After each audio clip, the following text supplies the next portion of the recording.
Thanks, Jules. Of course, with all sports future up in the air right now, the same applies to both the Champions League and the Europa League, which we're going to discuss in just a moment. But, Jamie, I think you wanted to say something about Mason Mount, didn't you?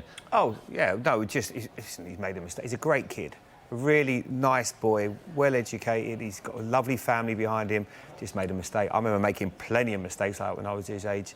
And I'm sure, you know, with Frank and everybody at the club, they'll stick by him. But it's just, you know, we've all done stupid things in our time. He is a brilliant young man, that's all I can say.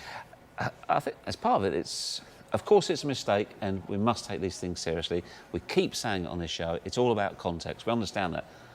Part of me actually found it quite refreshing. He just wants to go and play football with his mate. Yeah, of course, and that's what we all want to do. We want to get back to watching football and not have to sit here talking about something that's actually so serious. But I mean, that's life. That's life. We have to just get on with it. You know, we've got a young player, an elite player, as you say, there, who actually wants to go and play football. He didn't know the implications. He loves it. I mean, he's just made a mistake. If this wasn't during the coronavirus, it'd be frowned upon the fact he's playing football with his mates, especially another Premier League player as well. I quite like that. Don't you? Well, he loves the game, and that's the problem. But as I say, it was just a wrong time for him to do it, and he'll feel, knowing him, I've met him a few times, he'll feel so bad about what he's done. And it's not come from a bad place.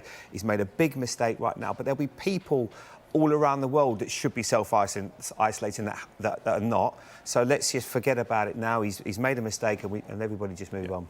OK, Adrian, can you give us an idea once again? Champions League and Europa League, what are the proposals? Although they are shrouded in caveats, ifs, buts and maybes. It's still very vague. Obviously, the Europa League final due to take place in Gdansk in Poland, and the Champions League final back in Istanbul. They've been deferred, is my understanding. No decision is yet when they will be played, because you can't make a decision on when they're going to be played. Back to the same scenario. The message sort of emanating out of UEFA circles is that they really do want to play these finals in some shape or form. There's been some speculation that they might reduce the way the final part of the tournament's played, whether it's down to one legs, to get us to some kind of weekend in Gdansk or weekend in Istanbul. I'm not certain of that. And I actually don't know how they can map that out. And to be fair, this is not coming directly from people at UEFA I've spoken to. This is just speculation that's doing the rounds. There's been some talk of the 24th of June and the 27th of June for the two finals. I don't know how you can possibly plan for that at this moment when we have no idea where we're going to be with the coronavirus at that point. And let's be frank, we've been talking about it peaking later in the summer. So I think we've got a long way to go before we know what's going to happen with the Europa and with the Champions League finals, although UEFA do want to play them. Do you both feel that the cup competitions are the same as the league, that for the integrity of that competition, it must be seen through to the end before you start again? We were talking earlier on about maybe single matches, etc. That would make sense in a tournament basis, but obviously the league is slightly different because there's so much more in terms of relegation and winning a league, Champions League places. I think that's probably an easier one to do.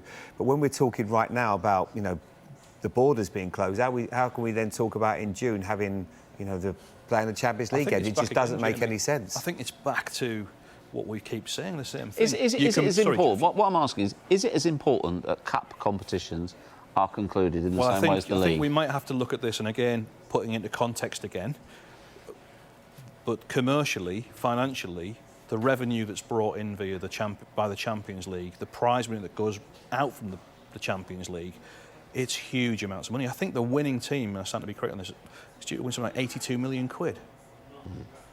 You know, there's so the revenue that comes in from the, you know, massive sponsors who sponsor the whole tournament, you know, they will be looking. I've heard someone else quote this. This is their Super Bowl. You know, so they will be doing all they can to try and finish both the Europa League and the Champions League final, but it's not the same. Could they take more of a bit of a more breathing space in the Premier League? Could they actually say, well, listen, there's no reason why we can't maybe do it October? October. Or is that because of the team that's won it, they may be qualifying for the next, I don't know. I'm with you, Jamie. I think this is part of... I think they've been wise today that they've set these small working groups up, and I think they've just got to take the time and find a way through this. The answers aren't necessarily all there at this moment, other than they may have a general commitment. We want to find a time that we will play those finals. The knock-on effect then is into next season and what that puts on the rest of the competition. And there are huge revenue streams that come from this. Let's not hide away from that. So it's not a straightforward plan that you can say, we're going to do this, we're going to do that. They've got to try and map their way through it. And, you know, I've not been in that situation, but there's very experienced people at UEFA, like Giorgio Marchetti, who's always around the Champions League draw. He's been around the Champions League and Europa tournaments for years. Will he have had experience of anything like this, though? Well, no, but he will have had, you know, there are certain people who've been in the game for years. People like Mike Foster, who was at the Premier League for many, many years, that will try and make it work once we know that football's operational. So it's not about necessarily saying, for me, what date we're going to go with now. It's about, are we saying we want to do it? If we're saying we want to do it, what would be the formula to get us to that point when we're activating football? So you're not putting an absolute pressure point on yourself. We've got to do it by this point because we can't control that variable at the moment.